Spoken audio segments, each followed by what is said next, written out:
കോൺഗ്രസ് പാർട്ടിയെ നിർണായക ഘട്ടങ്ങളിൽ പ്രതിസന്ധിയിലാക്കുന്ന പ്രവണത തുടരുന്ന ശശി തരൂർ എംപിയുടെ നിലപാട് എന്താണെന്ന് വ്യക്തമാക്കാതെ ഉന്നത നേതൃത്വം കുഴങ്ങുകയാണ്. തരൂരിന്റെ നീക്കങ്ങൾ കോൺഗ്രസ് ഹൈക്കമാൻഡിലും സംസ്ഥാന നേതൃത്വത്തിലും വലിയ സംശയങ്ങൾക്ക് വഴിവെച്ചിരിക്കുകയാണ്. ഓപ്പറേഷൻ സിന്ദൂർ എന്ന നിർണായക ഘട്ടത്തിൽ പാർട്ടി നിലപാടിന് വിരുദ്ധമായി സംസാരിച്ച് തരൂർ ശ്രദ്ധ നേടിയിരുന്നു. അതിനുശേഷം കേന്ദ്ര സർക്കാർ ഒരുക്കിയ നയതന്ത്ര ദൗത്യത്തിന്റെ ഭാഗമായി അദ്ദേഹം അമേരിക്ക ഉൾപ്പെടെയുള്ള രാജ്യങ്ങൾ സന്ദർശിച്ചു. നയതന്ത്ര ദൗത്യങ്ങൾക്കായി ഒരു സ്ഥിരം സമിതിയെ നിയമിക്കാൻ കേന്ദ്ര സർക്കാർ ആലോചിക്കുന്നതായും അതിന്റെ തലപ്പത്തേക്ക് തരൂരിനെ നിയമിച്ചേക്കുമെന്നും ഡൽഹിയിൽ അഭ്യൂഹങ്ങൾ പ്രചരിക്കുന്നുണ്ട്. ഇതുകൊണ്ടാണ് പുതിയ ഏതെങ്കിലും വലിയ പദവി ലഭിക്കാൻ സാധ്യത ഉള്ളതുകൊണ്ടാണോ തരൂർ പാർട്ടിയെ തുടർച്ചയായി വെട്ടിലാക്കുന്നതെന്ന് കോൺഗ്രസ് നേതൃത്വം സംശയിക്കുന്നത്. ദേശീയ തലത്തിൽ കോൺഗ്രസിലെ അതൃപ്തരായ നേതാക്കളെ ഒരുമിപ്പിച്ച് തരൂരിന്റെ നേതൃത്വത്തിൽ പുതിയൊരു പാർട്ടി ഉണ്ടാക്കാൻ നീക്കം നടക്കുന്നതായും അഭ്യൂഹങ്ങളുണ്ട്. ഇത് കോൺഗ്രസ് നേതൃത്വത്തിന്റെ സംശയം വർദ്ധിപ്പിക്കാൻ ഒരു പ്രധാന കാരണമാണ്.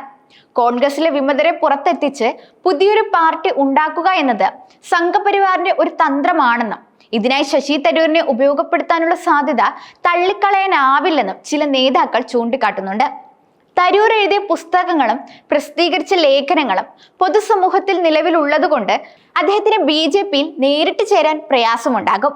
അതുകൊണ്ട് BJPയിൽ ചേരാതെ മുന്നോട്ട് പോകാനുള്ള ഒരു സാധ്യത എന്ന നിലയിലാണ് ദേശീയ തലത്തിൽ പുതിയ പാർട്ടി എന്ന ആശയത്തോട് തരൂർ അടുക്കുന്നതെന്ന് കോൺഗ്രസ് നേതാക്കൾ സംശയിക്കുന്നുണ്ട്. അതേസമയം താൻ BJPയിലേക്ക് ഇല്ല എന്ന് തരൂർ ആവർത്തിക്കുന്നതിന്റെ കാരണം ഇതായിരിക്കാമെന്നും അവർ കരുതുന്നു.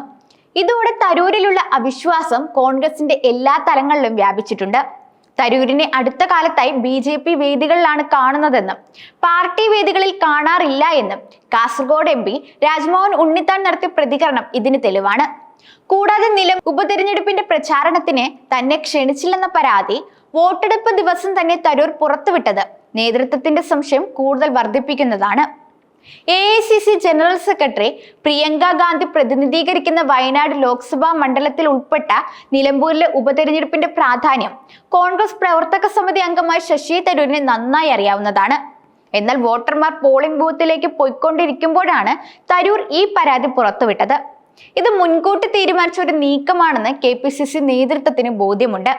ഉച്ചയ്ക്ക് 12 മണിക്ക് തിരുവനന്തപുരത്തെ വസതിയിൽ വെച്ച് മാധ്യമങ്ങളെ കാണുമെന്ന് ശശി തരൂരിന്റെ ഓഫീസിൽ നിന്ന് തലേ ദിവസം വൈകുന്നേരം തന്നെ മാധ്യമങ്ങളെ അറിയിച്ചിരുന്നു. അതുകൊണ്ട് വോട്ടെടുപ്പ് ദിവസം തന്നെ ഒരു വിവാദം സൃഷ്ടിക്കാൻ ഒരുങ്ങിയാണ് തരൂർ വന്നതെന്ന് വ്യക്തമാണ്. ഇതാണ് തരൂരിന്റെ ഈ പ്രതികരണം ഏതെങ്കിലും പുതിയ രാഷ്ട്രീയ ദൗത്യം ഏറ്റെടുത്തത് കൊണ്ടാണോ എന്ന് സംശയിക്കാൻ കാരണം. പാർട്ടിയുടെ രാഷ്ട്രീയ നിലപാടുകൾ അംഗീകരിക്കാൻ താല്പര്യമില്ലെങ്കിൽ പിന്നെ എന്തിനാണ് പാർട്ടിയിൽ തുടരുന്നതെന്ന ചോദ്യവും കോൺഗ്രസ് പ്രവർത്തകരുടെ ഭാഗത്തു നിന്ന് തരൂരിനെതിരെ ഉയരുന്നുണ്ട്.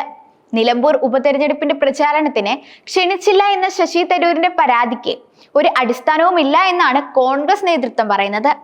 തിരഞ്ഞെടുപ്പ് കമ്മീഷന് സമർപ്പിച്ച താരപ്രചാരകരുടെ പട്ടികയിൽ തരൂരിന്റെ പേരുണ്ടായിരുന്നു. ശശി തരൂർ കോൺഗ്രസിന്റെ താരപ്രചാരകരുടെ പട്ടികയിൽ ഉണ്ടായിരുന്നുവെന്നതിന്റെ തെളിവും കോൺഗ്രസ് പുറത്തുവിട്ടിട്ടുണ്ട്. തിരഞ്ഞെടുപ്പ് കമ്മീഷന് സമർപ്പിച്ച രേഖ പ്രകാരം 40 താരപ്രചാരകരിൽ 8ാമനായാണ് തരൂരിന്റെ പേര് ചേർത്തിരിക്കുന്നത്. ഇതിനപ്പുറം ഉപതെരഞ്ഞെടുപ്പിന്റെ പ്രചാരണത്തിനായി ആരെയും പ്രത്യേകം ക്ഷണിക്കേണ്ടതില്ല എന്നാണ് കോൺഗ്രസ് നേതൃത്വം വ്യക്തമാക്കുന്നത്.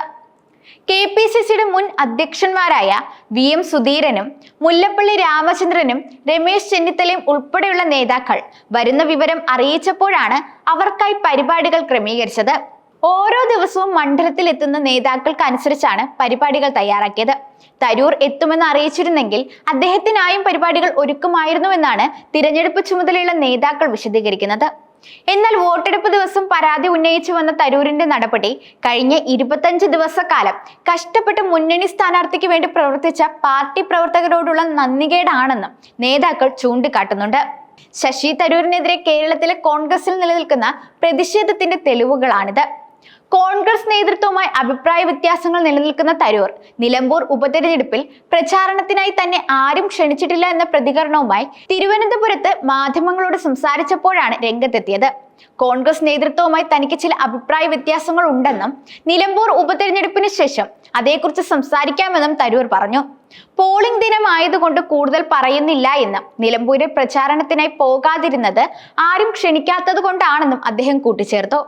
നിലമ്പൂരിൽ വരണമെന്ന് പറഞ്ഞ് ഒരു മിസ് കോൾ പോലും ലഭിച്ചിട്ടില്ല എന്നും ക്ഷണിക്കാത്ത ഒരിടത്തും പോകാറില്ല എന്നും തരൂർ വ്യക്തമാക്കി. തരൂരിന്റെ ഈ പ്രതികരണത്തിന് പിന്നാലെ നിലമ്പൂരിലെ കോൺഗ്രസിന്റെ സ്റ്റാർ പ്രചാരകരുടെ പട്ടിക പുറത്തുവന്നു. തിരഞ്ഞെടുപ്പ് കമ്മീഷൻ നൽകിയ പട്ടികയിൽ 8ാമത്തെ പേര് ശശി തരൂരിന്റേതായിരുന്നു. ഇതോടെ തരൂരിനെ പ്രചാരണ രംഗത്ത് ഉൾപ്പെടുത്തിയിട്ടില്ല എന്ന വാദം തെറ്റാണെന്ന് തെളിഞ്ഞു. അതേസമയം തരൂരിന്റെ പ്രസ്താവനയ്ക്ക് പിന്നാലെ രാജ്മോഹൻ ഉണ്ണിത്താൻ രൂക്ഷ വിമർശനവുമായി രംഗത്തെത്തിയിരുന്നു. നിലമ്പൂരിൽ കല്യാണമല്ല നടക്കുന്നതെന്നും ഇവിടെ ആർക്ക് വേണമെങ്കിലും പ്രചാരണത്തിനായി വരാവുന്നതാണെന്നും അദ്ദേഹം തുറന്നടിച്ചു. കോൺഗ്രസ് പ്രവർത്തക സമിതി അംഗമായ തരൂർ കുറച്ചു കാലമായി ദേശീയ നേതൃത്വവുമായി അകൽച്ചയിലാണ്. ഓപ്പറേഷൻ സിന്ദൂറിന് ശേഷം വിദേശത്തേക്ക് അയച്ച ഇന്ത്യൻ സംഘത്തിൽ തരൂരിനെ ഉൾപ്പെടുത്തിയതുമായി ബന്ധപ്പെട്ട് നേരത്തെയും വിവാദമുണ്ടായിരുന്നു. കോൺഗ്രസ് കേന്ദ്രത്തിന് നൽകിയ ലിസ്റ്റിൽ ഉൾപ്പെടാതിരുന്ന തരൂരിനെ കേന്ദ്ര സർക്കാർ നേരിട്ട് പ്രതിനിധി സംഘത്തിൽ ഉൾപ്പെടുത്തുകയായിരുന്നു. ഈ സംഘം സന്ദർശനം നടത്തി തിരികെ വന്ന ശേഷം തരൂർ പ്രധാനമന്ത്രിയുമായി കൂടിക്കാഴ്ച നടത്തിയതും വലിയ ചർച്ചകൾക്ക് വഴിവെച്ചിരുന്നു.